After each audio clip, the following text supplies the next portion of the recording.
Welcome back on this somber and solemn anniversary. In just weeks, the rest of the Key Bridge will be demolished, and 3 years from now, the hope is the new bridge will be almost complete. Here's a look at where we're going. The last time construction began on the Francis Scott Key Bridge was in 1972. The original steel truss design spanned 1,209 feet across the Patapsco River and formed the final link in the Beltway. Soon, a new bridge will rise in its place, this time with cables, with 230 feet of clearance, almost double the height and twice as long as the Federal Channel. The space between the main supports would fit 4.5 football fields.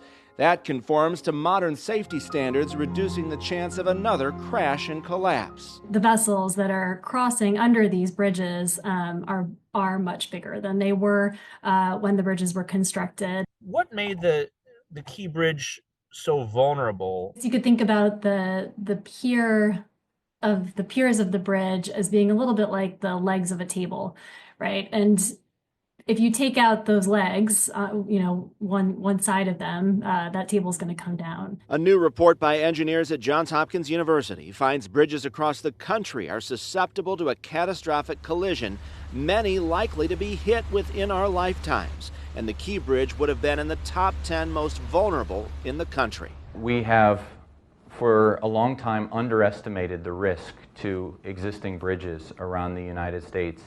And in fact, what we saw with the Key Bridge was not an aberration. It was consistent with historical precedent. A CBS News investigation found fewer than half of the nation's bridges have functional pier protection. Some older bridges, like the nearby Delaware Memorial Bridge, are getting retrofitted. That price tag is more than $90 million. How expensive can it be to add extra protections to some of these older bridges? Well, I can tell you it's a lot less expensive than a new bridge. The replacement Key Bridge will cost close to $2 billion. In December, Congress agreed to fully fund it after months of debate. Money recovered from the Dolly's owners is supposed to help repay it. We have been there for other states during their times of need, and we really hope every state represented in the Senate will be with us right now. How do we bring back a sense of normalcy while maintaining respect for those that were impacted? Dory Murphy is the Chief of Emergency Management for the U.S. Army Corps of Engineers, which recently issued permits for the new bridge. 1 year after, we're already moving forward with the replacements. I think that's a huge milestone.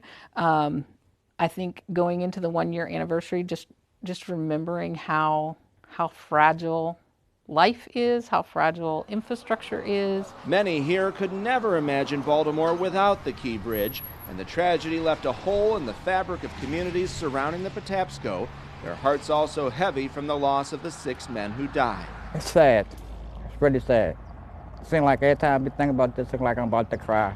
Construction will begin in the fall. The old supports will be removed, and the new bridge is expected to open in 2028.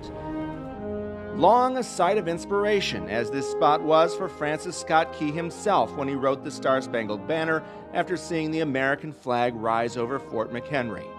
Bigger, stronger, a symbol of Baltimore's resilience.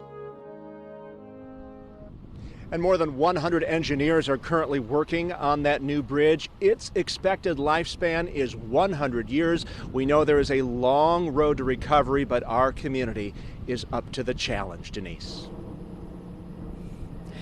I absolutely agree. Thank you very much, Mike.